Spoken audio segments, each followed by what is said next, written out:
ETF index mutual funds నేర్చుకుని stock మార్కెట్లో రాణించాలనుకుంటున్నారా? వెంటనే ఈ నెంబర్కి కాల్ చేయండి.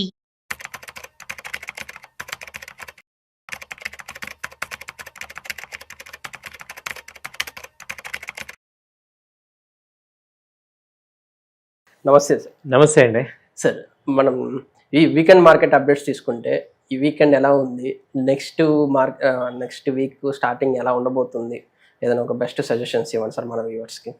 డెఫినెట్గా సార్, ఈ వీక్ యాక్చువల్గా బ్లీడింగ్ అయిపోయాయి మార్కెట్స్ అన్నీ కూడా. మండే నుంచి చూసుకుంటే ఈ ఫ్రైడేకి దాదాపు 500-600 పాయింట్స్ తగ్గింది. ఓన్లీ నిఫ్టీ ఇప్పుడు 360 దగ్గర క్లోజ్ అయింది. 360 దగ్గర క్లోజ్ అయింది.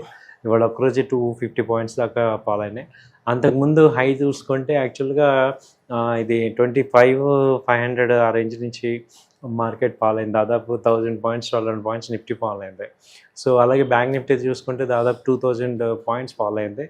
ఇది 55,000 కట్ అయింది. 55,000 దగ్గర క్లోజ్ అయింది. సో ఇవన్నీ ఏం చెప్తున్నాయంటే మార్కెట్స్ కొంచెం యుఎస్ ప్రెషర్ ఇక్కడ ఇంపాక్ట్ అవుతుంది. సో మార్కెట్స్ వీక్ అవుతున్నాయి. ఇది కంటిన్యూ కూడా అవ్వచ్చు నెక్స్ట్ వీక్ కూడా. ఫర్దర్గా ఇప్పుడు ఆగస్టు 25th మీటింగ్ ఉంది వాళ్ళతో. సో ఈ వీక్ అంతా కూడా యాక్చువల్గా అయితే నార్మల్గా జూన్, జూలై, ఆగస్టు మంచి ర్యాలీ టైం. ఓకే, మార్కెట్స్ చాలా మంచి రైజ్ అవ్వాల్సిన టైము. ఈ అమెరికా ట్రంప్ ఎఫెక్ట్ వల్ల ఉన్న ర్యాలీ అంతా తగ్గుతుంది, డౌన్ సైడ్కి వస్తుంది. సో బాగా తగ్గిన సెక్టార్స్ చూస్తుంటే అంటే యూఎస్ మీద ఎఫెక్ట్ అయినవన్నీ బాగా తగ్గుతున్నాయి. ఫార్మా తగ్గింది, ఐటీ తగ్గింది, డిఫెన్స్ తగ్గినాయి. సో ఇవన్నీ కూడా ఎఫెక్ట్ అవుతున్నాయి. యాక్చువల్గా ఏంటంటే ఇప్పుడు నెక్స్ట్ సీజన్ అంతా కూడా ఫెస్టివల్ సీజన్స్ కాబట్టి ఎక్కువ పర్చేజ్ ఉంటుంది. ఆటోమొబైల్ కానీ, తర్వాత ఫార్మాస్యూటికల్. ఇప్పుడు లోకల్గా ఏమవుతుందంటే వర్షాకాలం ఎక్కువ వ్యాధులు వస్తుంటాయి కాబట్టి ఫార్మాకి మంచి డిమాండ్ ఉంటుంది. అలాగే ఇంకా తీసుకుంటే ఇప్పుడు ఈ బట్టలు, టెక్స్టైల్ వీటన్నిటికి కూడా మంచి డిమాండ్ ఉండే సీజన్ ఇది. సో ఇదేంటంటే అన్సర్టనిటీ అంతా కూడా ఇక్కడ కవర్ అవుతుంది. సో చెప్పేది ఏంటంటే పాయింట్, మనం ఆల్రెడీ స్టాక్స్ కొన్న వాళ్ళందరూ కూడా ఇక్కడ మీరు చేయాల్సిన పని ఏంటంటే ప్రొటెక్ట్ చేసుకోండి మీ యొక్క క్యాపిటల్. అంటే పోర్ట్ఫోలియో ప్రొటెక్ట్ చేసుకోవాలంటే మీరు Nifty put options, monthly put option తీసుకుని ఇన్సూరెన్స్ లాగా. ఇప్పుడు మనం ఏంటంటే ఇంతకుముందు ఓన్లీ వన్ సైడ్ మనం స్టాక్స్లో ఇన్వెస్ట్ చేయటము, మంచి కంపెనీలు కొనుక్కోవటం, లాంగ్ టర్మ్లో ఉండటం అనేది ఒకటే చూసాం. ఇప్పుడు నెక్స్ట్ నేర్చుకోవాల్సింది ఏంటంటే ఇప్పుడు డ్రైవింగ్ చేసేటప్పుడు యాక్సిలేటర్ ఎంత ఇంపార్టెంట్, బ్రేక్ కూడా అంత ఇంపార్టెంట్. సో ఆ బ్రేక్ అనేది ఇప్పుడు వాడాలి మనం. అంటే మనం ప్రొటెక్షన్ ఉండాలి కదా. సో దానికి ఇన్సూరెన్స్ అనేది మనం తీసుకోవాలి. సో ఆప్షన్స్ చాలామంది ఏమన్నారంటే ఆప్షన్స్ ట్రేడింగ్లో ఫెయిల్ అవుతారు. బట్ ఆప్షన్స్ డిజైన్ అయిందే ఈక్విటీ ప్రొటెక్ట్ చేయడానికి. కాబట్టి నిఫ్టీ పుట్ ఆప్షన్ కానీ, స్టాక్స్ మేమేమన్నా ఎక్కువ క్వాంటిటీ స్టాక్స్ ఉంటే వాటిని సపోర్ట్ చేసుకోవడానికి. ఇప్పుడు నిన్న ఒక ఆయన నాకు ఫోన్ చేశారు ఇందాక, శ్రీరామ్ ఫైనాన్స్ 700 షేర్లు కొనుక్కున్నారంట. ఓకే, అలాంటి వాళ్ళు కంపల్సరీ ఒక 15,000 పెట్టి 600 పుట్ ఆప్షన్ కొనుక్కున్నారనుకోండి, రేపు డౌన్ సైడ్ ఒక 100 పాయింట్లు తగ్గినా ఇది లాక్ అయిపోద్ది అనమాట. ఈ లాస్ ఇక్కడ పుట్ ఆప్షన్లో ప్రాఫిట్ ఈక్వల్ అవుతుంది. సో అది నేను ఇవాళ అందరికీ చెప్పదలుచుకుంది ఏంటంటే మనం ఆర్ యూ ప్రొటెక్టెడ్. ఇవాళ మనం ఆలోచించాల్సింది ఏంటంటే how much money I'm earning is not important. నేను ఎంత ఇన్వెస్ట్ చేశాను, ఎన్ని కోట్లు ఇన్వెస్ట్ చేసే కాదు, అది మీరు మార్కెట్లో ఎలాంటి సిచ్యువేషన్ అయినా మీ సేఫ్టీ ఉన్నారా అనేది చూసుకోవాలి. అది లేకపోవటం వల్ల చాలా ఎఫెక్ట్ అవుతున్నారు. అలాగే ట్రేడర్స్కి అడ్వాంటేజ్ ఏంటంటే సెల్ సైడ్ కూడా మనం సంపాదించుకోవచ్చు. సో షార్ట్ సెల్ చేసుకొని కూడా మనం సంపాదించుకోవచ్చు. అది కూడా నేర్చుకోవాలి. అంటే ఓన్లీ చాలామంది బై సైడే ఉండి పెరిగితే అమ్ముతాం అనుకుంటాం. మనం తక్కువలో కొని ఎక్కువలో అమ్మితే అలా అయితే ప్రాఫిట్, ఎక్కువలో అమ్మి తక్కువలో కొనడం కూడా ప్రాఫిటే. సో అందరం కూడా ఇప్పుడు అంటే కార్ని ముందుకు వెళ్తాం, వెనక్కి కూడా వెళ్తాం కదా. సో అది కూడా నేర్చుకోవాలి లెర్నింగ్ ప్రాసెస్లో అని నా సజెషన్. సో నెక్స్ట్ వీక్ కూడా ఏంటంటే ఆగస్ట్ అంతా కూడా ఈ యొక్క డిఫరెన్సే, డౌన్ సైడ్ న్యూసెస్. ఇప్పుడు నిన్న సడన్గా మార్కెట్ ర్యాలీ వచ్చింది, ఈ పుతిన్ ఇండియా వస్తున్నారని.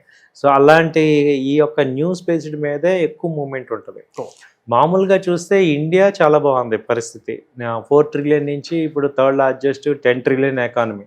ఇదే మీరు ఒక 3 years డౌన్ ద లైన్ చూసుకున్నారనుకోండి, ఇవన్నీ నథింగ్ అన్నట్టు. సో అది బాగా గుర్తుపెట్టుకోండి. బట్ మీరు ప్రొటెక్షన్ అనేది నేర్చుకోండి. సో టెన్షన్ అవ్వద్దు. మీరు ఉన్న కంపెనీస్ కనుక టాప్ 100 కంపెనీస్ అయితే మనం సేఫ్టీగా ఉండొచ్చు అనేది నా సజెషన్. సార్ ఇప్పుడు నెక్స్ట్ వీక్ మార్కెట్ స్టార్టింగ్ ఏదైనా మన వ్యూవర్స్కి సజెషన్స్ ఏమైనా ఇస్తారా సార్? ఏదైనా స్టాక్స్ స్టాక్ ఏదైనా ఏమంటే ఇప్పుడు టీవీఎస్ మోటార్ బ్రేక్అవుట్ అవుతాను సార్. టీవీఎస్ ఆటోమొబైల్ సెక్టర్ బాగుంది. ఓకే. సో ఆటోమొబైల్లో టీవీఎస్ కానీ హీరో మోటార్ కానీ బాగానే ఉన్నాయి. సో వాటిలో ఇన్వెస్ట్ చేసుకోవచ్చు. టాటా మోటార్ అయితే వీక్ ఉంది. సో టాటా మోటార్ వద్దు, మిగతాయి బాగానే ఉన్నాయి. సో హుండై కూడా బాగానే వచ్చింది. 4 వీలర్స్ కూడా బాగానే ఉంది. సో మెయిన్ నాకు 2 వీలర్స్లో ఈ టీవీఎస్ మోటార్ బ్రేక్అవుట్ అయింది సార్. అలాగే హీరో మోటార్ కూడా బాగున్నాయి. ఓకే. నెక్స్ట్ వీక్ మార్కెట్ ఎలా ఉండబోతుంది సార్? నెక్స్ట్ వీక్ కూడా మేజర్ డిసైడింగ్ ఫ్యాక్టర్ ఇది. ఎందుకంటే క్రూషియల్ సపోర్ట్ బ్రేక్ అవుతుంది. సో అది బ్రేక్ అయ్యి కనుక మండే కూడా బ్లడ్ బాత్ కనుక అయ్యిందంటే ఇంకా ఈ 2 రోజులు ఎప్పుడైనా వీకెండ్లో ఏదన్నా ఆల్రెడీ బాగా డౌన్ నెగిటివ్ న్యూస్లు వచ్చాయి కాబట్టి కొంత పాజిటివ్ ఎక్స్పెక్ట్ చేస్తున్నాం. ఏదన్నా నెగోసియేషన్స్ అవ్వటం కానీ ఏమన్నా ఇది అవుతే ఏదన్నా రికవరీ ఉంది. ఒకసారి రికవర్ అయితే మాత్రం చాలా ఫాస్ట్ రికవరీ అయితే కనపడుతుంది. అంటే మేజర్ సపోర్ట్స్ ఇక్కడ ఉన్నాయి అన్ని కంపెనీలు. కాబట్టి మనం సెల్ సైడ్ కన్నా కూడా వెయిట్ అండ్ వాచ్, అంటే ప్రజెంట్ వెయిట్ చేయటమే బెటర్. ఇప్పుడు మీరు కొంత స్టాక్స్ అక్యుములేట్ చేయటం తక్కువ 20%, 30% అలా మీరు లిమిటెడ్గా చేసుకుంటే బెటర్. ఈక్విటీ కాకుండా మ్యూచువల్ ఫండ్స్ పైన ఇంట్రెస్ట్ ఉన్న వాళ్ళకి సార్, వాళ్ళకి ఎలాంటి అడ్వైస్ చేస్తారు ఇలాంటి సిచ్యువేషన్? మ్యూచువల్ ఫండ్ వాళ్ళకి మంచి బెనిఫిట్. ఓకే. ఎందుకంటే వాల్యూస్ తగ్గుతాయి కాబట్టి, ఈఎంఐ యాన్యువల్ తగ్గుతాయి కాబట్టి లంసంలో చేయాలనుకునే వాళ్ళకి ఇది రైట్. అయితే మ్యూచువల్ ఫండ్లో కూడా మల్టీ అసెట్ చూస్ చేసుకోండి. మల్టీ అసెట్ ఒకటి, తర్వాత small and micro finance long టర్మ్లో ఒక 5 years అలా డౌన్ ద లైన్ చూస్తే అది బాగుంటుంది. సార్ ఇంకొక చిన్న డౌట్ సార్, నార్మల్గా రీసెంట్ టైం తీసుకున్నామంటే పవర్ స్టాక్స్ చాలా డౌన్ఫాల్ ఉంది సార్. దానికి రీజన్స్ ఏమంటారు సార్? అసలు పవర్ స్టాక్స్కి యాక్చువల్గా ఏంటంటే లాంగ్ టర్మ్ వ్యూ ఉంది సార్ పాజిటివ్. ఎందుకంటే ఇప్పుడు మొత్తం ఆల్ ఓవర్ ఇండియా ఛార్జింగ్ స్టేషన్లు పెట్టాలి. ఈవీకి ఇప్పుడు నెక్స్ట్ డిమాండ్ అంతా ఈవీ ఉంది. అవును సార్. ఈవీ సేల్స్ మీరు చూస్తుంటే గ్రోత్ కనపడుతుంది. దానికి సబ్స్టాన్షియల్గా ఇక్కడ పవర్ బ్యాంకర్స్ పెట్టకపోవడం అనేది జరుగుతుంది.